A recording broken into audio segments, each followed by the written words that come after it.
So the first professional matches are starting to come out for CS2 Inferno, so we're going to take a look at the game between Eyeballers and ex-Heet, who's now looking for Org. As you can see here, we've got Joko going for the early peek, and Nazikin is just behind him to, of course, molly off Car, completely forcing Joko out of his position to where he then jumps through another molly and gets eviscerated by HE grenades. But no, in all seriousness, there were some great examples of good utility usage used all throughout this matchup. So looking at a good round from the French here, we've got Joko and Lucky. They're the only two players towards Banana, but as you can see, it looks like Eyeballers are going to favor that side of the map. So they throw a couple of HE grenades bumping into each other just because, hey, it's a little bit crowded. CS2 is a bit weird when you're close to a teammate, so, you know, excusable. But what they're going to do is they're going to end up pulling back because they pick up on this banana molly. They're thinking, hey, maybe these guys are taking control. So what they end up doing is throwing a deep banana smoke and then mollying back half wall, throwing a flash for Lucky to peek, and boom, it forces two T's up close, and Lucky's going to almost get two here off of a beautiful peek.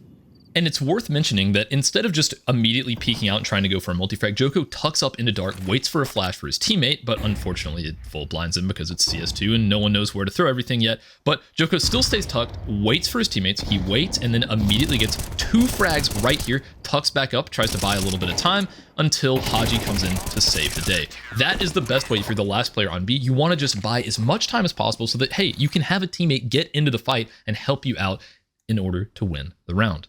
So let's go ahead and break this utility set down. So what Joko ends up doing is he gets stuck right here into the corner in Coffin, and he finds this plant in first oranges. He ends up aiming at the very top of it. In my opinion, aiming at this little dark spot on the leaf is a little bit better. So what you do is first you throw a smoke with a jump throw, and then you jump throw a molly. So just like that, we have a smoke that lands right here and a molly that lands right in front of it, forcing any of the terrorists to push either in front of half wall and expose themselves to this area, or they have to push all the way back to the smoke and give up a ton of banana control. It forces them to make a decision, and if a couple run through, you can then pair up this flash by just kind of looking at this corner of the building and just doing a step forward, right? If you have a teammate along this side of the wall, it doesn't blind them. And of course, anyone over here that has had to push this molly, I mean, they're going to absolutely eat this flash. So yeah, let me know if you'd like to see more professional demos to where we break down the utility afterwards. I think it's a good way to see how this is actually used in a real scenario. So let me know if you want to see more of that down in the comments below.